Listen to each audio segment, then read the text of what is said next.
the Academic Staff Union of Universities has extended its ongoing strike by another 4 weeks. A statement by its president, Emmanuel Oshodeke, said the decision was made after a meeting of the association's executive on Sunday. It said the rollover was to give the federal government time to resolve the outstanding issues. University lecturers have been on strike since February the 14th, while ASUU declared a one-month warning strike to protest the non-implementation of its demands by the federal government. Professor Kemi Rotimi of the Department of History of Obafemi Awolowo University joins us now to discuss this development. Good afternoon, Professor. Thank you for joining us for this discussion this afternoon. Good afternoon.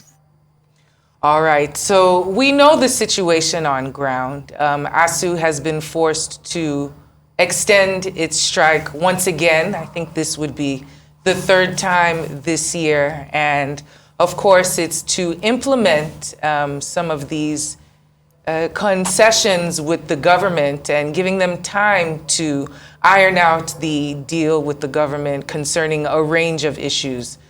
I'm guessing the question on everyone's mind is, will this be what will get the government to step up and do the needful, extending it by another 4 weeks? So what is the question? Will the government do the needful? Do you think this will be the final push to get the government to do what it needs to do? The combatants are just at halftime. Incidentally, your sports commentator is with you in the studio. Yes, he is. The combatants are just at halftime.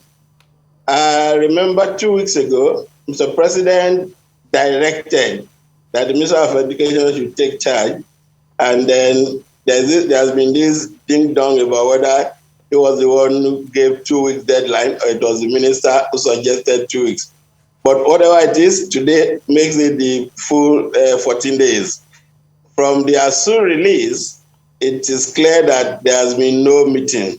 In other words, the new man in charge, that's the Minister of Education, whose business it should have been all along if he was more committed to his duty, as taking charge. Well, let's see how far the ASUU leadership will go with the Minister of Education. They say Gige is bad. Let's see if they can make progress with the Minister of Education. So for me, they're just at halftime.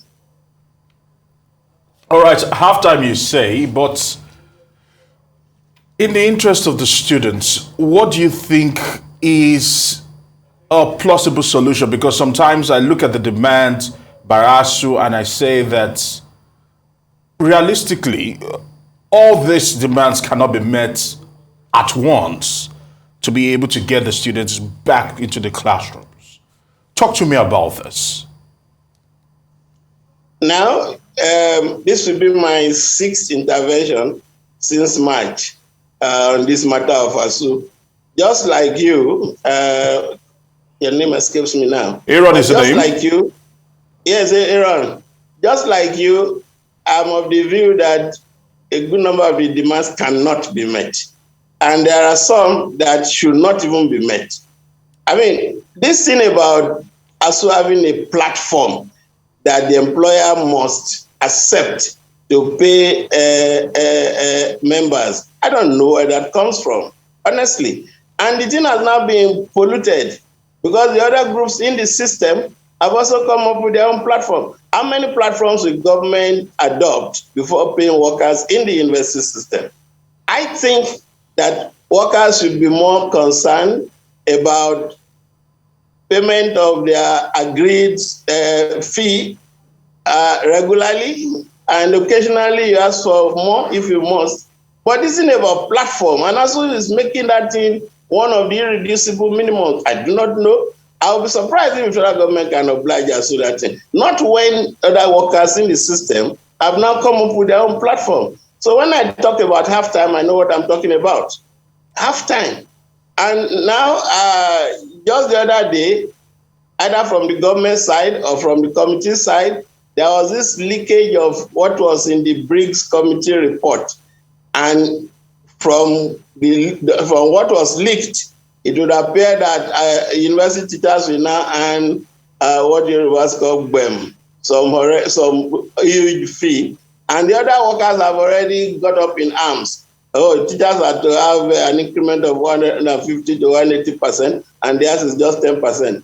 Let me say this: if anybody is looking for a solution in the immediate, whoever is talking to the workers in the system, because I don't want to be talking about this ASUU thing. ASUU is not the only a group in the university system, and anybody who wants to pretend can pretend.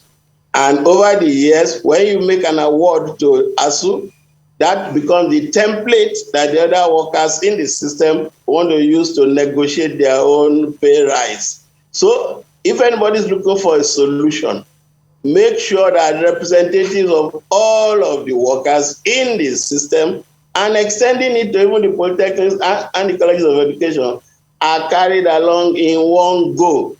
There is no point making any award to any one group and leaving out the others, especially in the university system. The moment you do that, recipe for another round of crisis. So when I talk about halftime, I know what I'm talking about.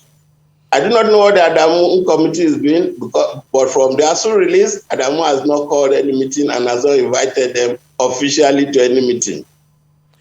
Now, ASUU has also expressed, they've expressed genuine concerns that it seems the federal government is destroying university education, just like the public primary and secondary schools in Nigeria. But it also seems that the use of strike, is no longer effective. So what then is the way forward, especially as we all know that the university system in Nigeria actually does need to be revamped? If anybody wants to revamp the university system, there's a question that both the ASUU and the government have been running away from, which shows the dishonesty of both parties. And that question is, who pays for tertiary education, and what should the quantum of burden be? In other words, we must have a dialogue that will involve ASUU, representing the teachers, parents or sponsors, the students, then the government, about who pays for tertiary education. You keep talking about it, ASUU keep talking about university autonomy. Autonomy to manage what? Autonomy to manage money that you collect from the government. Please, unless we answer the question, who pays for tertiary education and what should the quantum of money be? In other words, the universities must be in a position to generate their funds, and they cannot generate funds without charging fees. When you say it, people go up in arms. You don't want the children of mechanics and carpenters and bricklayers to go to school. Who says? So if you are looking for a way forward, that question must be frontally addressed. Who pays for tertiary education and what should the quantum of burden be? Professor Rotimi, very well said. To address that question would be important, but seeing as this is the halftime, as you've described it, what is the way forward? What is the full game? What strategies? I don't even know what to ask. How is this crisis going to be resolved? Will it continue being extended, or should we just? What is going to happen, sir, to these students who are out of school and these teachers who are very upset? You don't know what question to ask. I don't know what answer to give you. But I have a prayer for the combatants. May the better side win. Because where they are now is a dogfight. Look, ASUU still keeps coming up with 1,001 demands. What exactly are the core demands that they have? And then, as I've said, this irreducible minimum of a platform that government must adopt to pay university teachers will not work. And I'll be surprised if the government will accept it. Other groups have come up with their own platform. How many will the government adopt? Meanwhile, all of this thing is about quantum of money you're paying teachers or workers in the university system. So if anybody is looking for a solution, maybe Father Kuka and General Abdosalami, their peace committee should come in now and broker peace. Maybe. But let us see what the Adamu committee will do. Because the Minister of Education, have you ever heard his voice? I mean, a crisis has been on since February. The man who is in charge, whose business it is primarily, has kept criminally quiet. Have you ever heard that man talk? And the man who keeps talking and engaging, they say he's a bad man. I'm not holding brief for anybody. But let us see what Adamu will do. Let us see what magic Adamu will perform. It's the first 2 weeks gone today. With ASUU's release, it simply means he has not talked to them. He has not invited them to any meeting. Will he ever? I don't know. Where is he now? I don't know. So if you're asking for what the solution will be, Kemi Rotimi cannot give that solution just like that. But let ASUU narrow his gaze and be more interested in the quantum of money they are paid and not the platform used. EPs, UTAS, business, whatever label. I would be surprised if the federal government can oblige one group in the system its own preferred platform. What happens to the other group? I've been here for 40 years. I know what will happen. The moment you say you have adopted UTAS, NASU, SANU, NATU say we have our own platform. And until you oblige, life will come to a halt again. So how long are we going to be going around in circles? I am tired myself. I pity the students, those who were admitted into the first year in this university. Nobody has stood in front of them. They just managed to be matriculated and then they have gone home. 6 months gone in a 9-month session. It doesn't make sense. I am an anti-strike person, basically. And when it gets protracted and prolonged, you just lose me.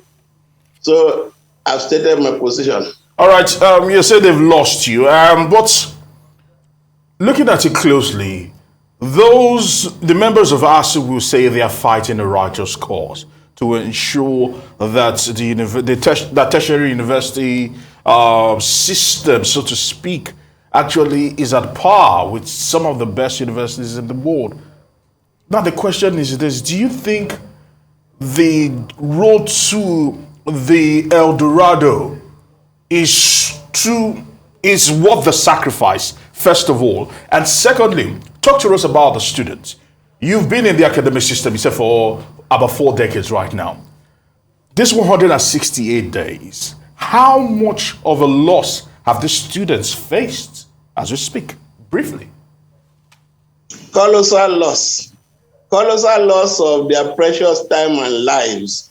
And it hurts me. I don't have a child in the university anymore, but I feel my heart goes out to them. And it becomes very emotional for some of us. And then we just engage in this dogfight over what? Over issues that look seemingly intractable. And then, as I've said, you have a federal government, while ASUU is crying over maintaining the existing universities, wakes up to breathe new universities into existence. Does it make sense? Both the government and the ASUU need to re-examine themselves. They are not just getting it right. I mean, going on prolonged strikes forever does not make sense to me. The federal government behaving the way it does, creating new universities, neglecting the issues. Mr. President intervened in this only 2 weeks ago, after how many months? 5 months. And now there is still the unresolved issue of the withheld pay of academics since February. Anybody is thinking about peace, you must also still factor that in. With the federal government pay the withheld fees, salaries, as the strike is winding down or is being called off, these are the immediate concerns. So I've just told you they are at half time. Well, outside, Professor Kemi Rotimi of the Department of History, Obafemi Awolowo University, thank you so much for joining us on Newsday.